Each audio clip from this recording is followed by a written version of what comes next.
We have 4 patients that arrived to Harborview Medical Center, which is the level 1 medical center, trauma center, and we are part of UW Medicine. And they're all here. They're being treated. 3 of them are satisfactory, and 1 female went to the OR, and she is the other patient.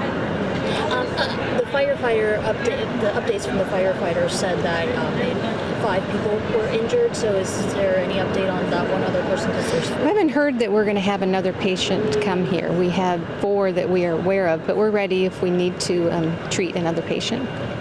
How busy was the trauma center when all those folks came in? You know, it's a busy time for Harborview. It's the trauma center. It's the summer, so it's very busy. But you know, this is what we're meant to do.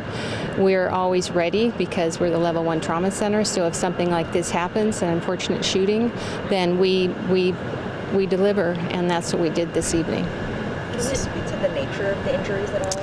The injuries range from arm, leg, abdomen, so all different parts of the body depending on where the gunshot wound entered. And any more updates or details that you can share about the 2-year-old who was brought here? The pediatric patient is satisfactory. Yeah, nothing more at this time. Yeah, we want to let the families, you know, have time and come to grips with what they're dealing with. So I want to honor their privacy and just give out some basic information. With the family, with the hospital being in lockdown, how is family getting access? How are you working with that? They're working with the families to bring them up to the rooms that are here as a result of the gunshot wound incident. So they are getting to see their loved ones. So if family shows up, they should just talk to security? They're going to, security's out here. We're working in collaboration with the Seattle Fire Department. To just, you know, it was an incident that we didn't have a lot of information on, so we work hand in hand with Seattle Police Department to assess what the situation is, and we're just, you know, it's a preventative measure, but we want to be safe for the people inside as well as the people outside.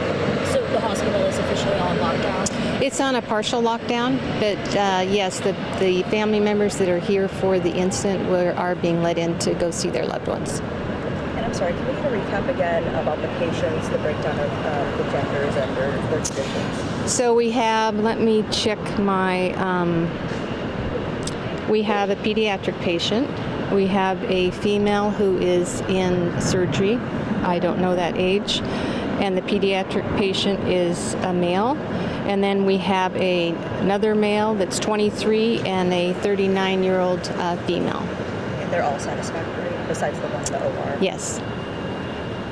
Could you get into any details of why the hospital is on lockdown? Like I said, we work closely with the Seattle Police Department, and I think there was information at the scene that they weren't sure if there was more than one shooter, so they're going to be conservative and want to take the right steps. And so we're following what they suggested, and we're working very closely with them. But for now, you're not expecting any more patients? We're not expecting any more, no. We had heard on scanner that the patient was sent to UW on the Montlake people. That's true. I had not heard that. I hadn't heard that one went to our Montlake location. No, I hadn't heard that. Susan, can you speak to at all how hospital staff train for these types of things?